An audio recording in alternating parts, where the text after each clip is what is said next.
Dnes vám ukážem, ako si vyrobiť ozdoby na vianočný stromček. A čo budeme potrebovať? Brezové drievka a žalúďové klobúčiky, drevené kolieska, hlinu, vykrajovatka, štece a farby, sú potrebné aj kreatívne nástroje ako háčiky na uchytenie ozdoby, jutový špagát a tamnú pištol.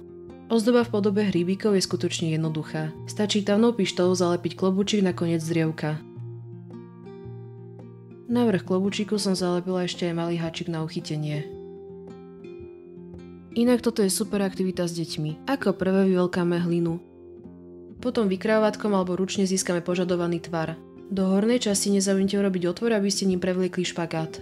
Ak máme, necháme hlinu uschnúť. Ďalší deň som brúsnym papierom jemne očistila hrany a začala ozdobu malovať. Na Pintereste je veľa nápadov na vianočné dekorovanie drevených koliesok. Mne sa najviac páčia témy s medvedíkmi. Kolieska som natrela buď čiernou alebo bielou farbou ako pozadie. No a následne som namalovala medvedíka so zimnými detailami.